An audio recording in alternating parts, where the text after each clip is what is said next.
Aku, kata Nabi Muhammad, bukanlah seorang nabi yang diutus oleh Allah untuk melaknat seseorang, untuk mencaci seseorang, akan tetapi beliau diutus oleh Allah Subhanahu wa taala rahmatan lil alamin, sebagai pembawa rahmat. Wa innama ana rahmatul muhda, akulah sang rahmat yang dihidayahkan, yang dihadiahkan oleh Allah Subhanahu wa taala kepada umat kita, umat Nabi besar Muhammad sallallahu alaihi wasallam.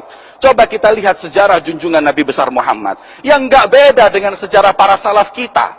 Rasul sallallahu alaihi wasallam ketika Fathu Makkah, masuk di kota Mekah, dikuasai kota Mekah tersebut, orang-orang yang dahulu mencaci Nabi Muhammad, yang melukai Nabi Muhammad, mereka pada takut datang kepada Rasul, yang pasti ini kita akan diinjak, dicaci, mungkin bahkan dibalas dendam. Tapi apa kata Nabi Muhammad SAW? Idhabu fa'antumut tulaqa. Pulang kalian, pergi kalian, kalian bebas. Agama ini bukan agama balas dendam. Agama ini bukan agama mencaci, menghina seseorang. Itulah yang dicontoh oleh para sahabat dan ahli bait Nabi Muhammad SAW. Begitu pula yang diambil anak cucu Rasul SAW. Suatu saat, ketika ada beberapa fitnah yang terjadi di kota Madinah saat itu, hingga Sayyidina Ali bin Abi Thalib, beliau dicaci di dalam mimbar di hadapan beliau. Kemudian saat itu Sayyidina Hasan bin Ali, beliau berkata, "Ya Abi, wahai ayahku, apakah kau diam, kau bungkam kepada orang yang mencacimu? Kenapa kau enggak jawab? Kenapa kau enggak ikut mencaci? Kenapa kau enggak melaknat pula sebagaimana dia melaknatmu, wahai ayahku Ali bin Abi Thalib?" Apa jawab beliau Sayyidina Ali bin Abi Thalib? "Ya waladi Hasan, wahai Hasan anakku, min mata, dari kapan kau lihat jadduka Muhammad sallallahu alaihi wasallam yasub wa yal'an? Pernah kau lihat kakekmu Rasulullah mencaci melaknat? Enggak. Kau pernah lihat aku mencaci dan melaknat? Tidak. Terus kalau kau ingin mencaci melaknat, ikut jalan siapa kau? Kita adalah thariqah ahlul bait, jalan keluarga suci Nabi Muhammad sallallahu alaihi wasallam, yang enggak kenal mencaci dan dendam kepada siapapun. Diikuti oleh anak cucunya Sayyidina Ali Zainal Abidin radhiyallahu taala anhu. Ketika Sayyidina Ali Zainal Abidin, beliau suatu saat difitnah oleh seseorang. Beliau datang di masjid. Datang seseorang yang waktu itu ingin membayar utang kepada seseorang. Sampai di masjid, lupa uangnya nggak ke bawah. Ketika sampai di masjid, sholat, mau bayar utang, dilihat uangnya nggak ada. Maka dilihat orang yang tadi masuk masjid pertama adalah orang ini. Kemudian dia datangi dan berkata kepada orang tersebut, "Yeh mas, udah jangan pura-pura sholat. Selesaiin sholat, bayar uangnya. Kembalikan uang yang kau curi." Maka kata beliau, "Ya udah, nggak usah marah, ustur, tutuplah aib itu. Maka berapa uang yang kau ingin ambil, monggo silahkan pulang ke rumah, aku berikan uang tersebut." Ayo cepat pulang Sayyidina Ali Zainal Abidin sampai ke rumahnya. Sesampai di rumahnya, beliau ambil uang tersebut. Ini uangnya.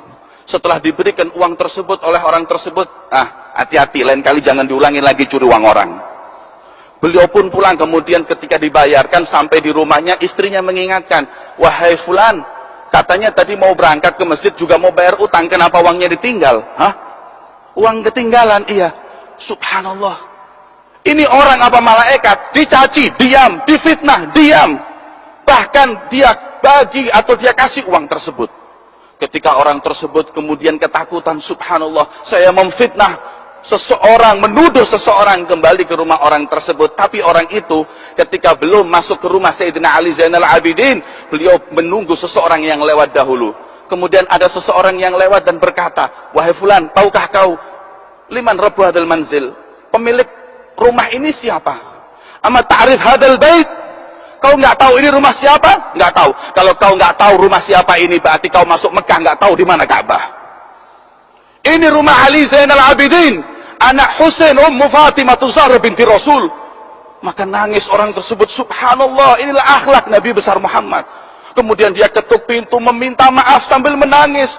"Wahai cucu Rasulullah, maafkanlah aku." Maka beliau nggak mengatakan, lain kali jangan diulangi. Beliau mengatakan, "Samahtu, aku telah memaafkan kamu, wahai orang yang menuduhku semenjak awal kau menuduhku di masjid."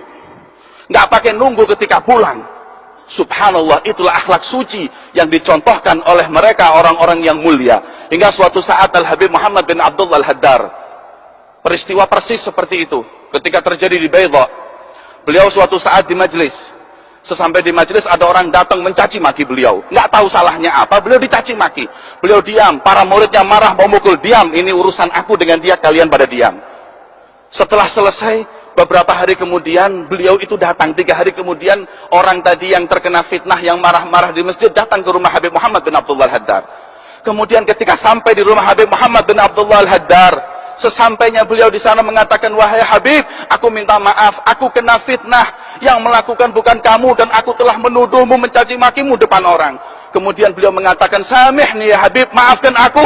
Beliau mengatakan, samahtuk min dzalikal yum, aku maafkan kau dari 3 hari yang lalu, dan sampai detik ini aku masih nyesel. Apa yang membuatku menyesal? Karena aku memaafkanmu bukan di masjid, tapi di rumahku. Berapa langkah yang terlewatkan atasku, berapa menit aku telat memaafkanmu. Dan aku jauh dari akhlak Ali Zainal Abidin, kakekku. Kalau Ali Zainal Abidin, kakekku, di waktu dia dicaci, di situ dia memaafkan. Kalau aku masih telat berapa menit dan aku pulang ke rumahku, baru aku maafkan kau. Itulah akhlak mulia para sahabat, akhlak mulia para ahlul bait Nabi Muhammad SAW.